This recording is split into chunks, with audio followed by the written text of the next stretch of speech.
Welcome back to the channel. Today, we're checking out 7 of the worst new motorcycles that end up leaving owners with major regrets. Let's jump right in. Number 7. Honda Shadow Phantom. The Honda Shadow Phantom definitely projects that rebellious bad boy aura, but once you're on it, it feels more like being stuck behind a minivan in rush hour traffic. With its blackout styling, low-slung seat, and just enough attitude, you'd think an $8,000 price tag buys you something bold. But when you actually ride it, reality hits harder than waiting in line at the DMV. That 745cc V-twin engine? It's as thrilling as a lukewarm cup of decaf, fine for short trips around town, but try merging onto the freeway and you'll wish you'd gone. With basically anything with more punch. It's not just slow, it's the kind of slow that makes you double-check if you left the parking brake engaged. Comfort-wise, imagine a park bench strapped to wheels. The rear suspension is stiff enough that every pothole your city conveniently ignores becomes painfully obvious. That low seat might seem enticing, but it compromises cornering clearance. You'll be scraping pegs before the fun even starts. Technology? Don't hold your breath.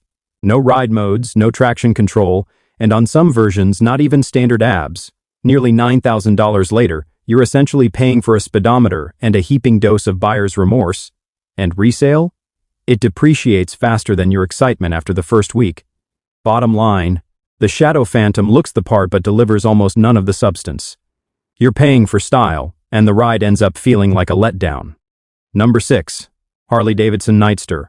The Harley-Davidson Nightster promises the soul of a Harley in a sleek, modern package. Yet somehow it falters almost everywhere, with a starting price slightly above $13,000. It seems reasonable until you notice what's missing. That 975cc Revolution Max engine might look appealing on paper, but on the road, it produces a ride that's far more meh than memorable. It lacks the punch and presence that Harley enthusiasts crave. Instead of a roaring cruiser, you get a two-wheeled identity crisis. Build quality feels more plastic than premium. For a brand renowned for timeless steel, the Nightster comes across like a disguised budget cut. The suspension is stiff enough to rattle your fillings, and ergonomics are, at best, confused. Harley seems torn between laid-back cruiser vibes and aggressive cafe racer styling, and it shows. The kicker? After taxes, dealer fees, and the basic upgrades needed to make it usable, you're approaching $16,000. At that point, a used Fat Bob with genuine Harley soul seems like a far better choice. Bottom line, the Nightster is what happens when tradition meets trendiness and falls short. Ride it long enough, and you realize it's not the Harley you brag about. It's the one you quietly trade in. Number 5. Kawasaki Eliminator. The Kawasaki Eliminator may look fun on paper, but in reality, it feels more like a Craigslist listing screaming must go. Priced just under $7,000, it's advertised as a sleek, modern cruiser. Yet, what you actually get is a confused mix of beginner bike and midlife crisis. Lightweight and low-slung, yes, but push past 55 miles per hour, and that 451cc parallel twin begins to sound like it's pleading for mercy. Twist the throttle, and you'll quickly realize this isn't a muscle cruiser. It's a gym membership you never use. Comfort? The seat seems inspired by a cafeteria tray. After 45 minutes, your back will protest. Rear shocks don't help, especially if you weigh over 160 lbs or live on roads that resemble lunar craters. Despite its urban rebel aesthetic, there's not even a gear indicator, leaving you guessing through the ride like a lost tourist. Fuel economy is fine, but the tiny 3.7-gallon tank forces frequent gas stops, hardly ideal for a so-called commuter bike. Resale? It lingers longer on the used market than a bad dating profile. In short, the Eliminator tries hard to be cool but ends up like a cover band playing someone else's hit. If it's on your list, maybe eliminate it first. Number 4. BMW R18. The BMW R18 is a massive attention-grabbing cruiser that quickly becomes problematic after purchase. Starting around $16,000 and surpassing $20,000 with even a few extras. This bike can turn into an expensive piece of garage decor.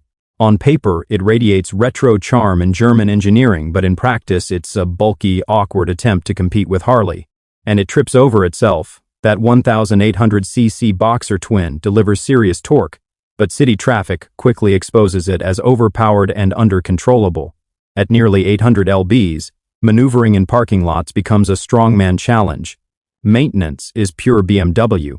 Oil changes, valve adjustments, and replacement parts all come with a premium price. Drop it, which many new owners inevitably do, and brace yourself for a repair bill that will make you reconsider life choices. Resale? It falls faster than day-old guacamole. Bottom line, the R18 is a showroom dream but turns into a regretful Tinder date the moment you ride it. Expensive, awkward, and frustrating. Number 3. Triumph Rocket 3. The Triumph Rocket 3 is a true paradox. A motorcycle designed to impress, but also to overwhelm. With a starting price around $24,000, it's easily one of the priciest ways to admit you bought far too much bike. Its absurd 2,500 cc engine is the largest on any production motorcycle. But that's like using a chainsaw to cut a birthday cake. Weighing nearly 700 lbs, every ride feels like a full-body workout. Taking corners or weaving through traffic, be prepared to sweat through your jacket. Power? Absolutely, it's there. Comfort? Not so much. The stiff rear suspension may look sharp, but on American highways riddled with potholes the size of compact cars, your spine won't thank you. Fuel economy? Laughable. Roughly 30 mpg if you're gentle, and no one buys a Rocket 3 to be gentle. Repairs and insurance are far from light on the wallet.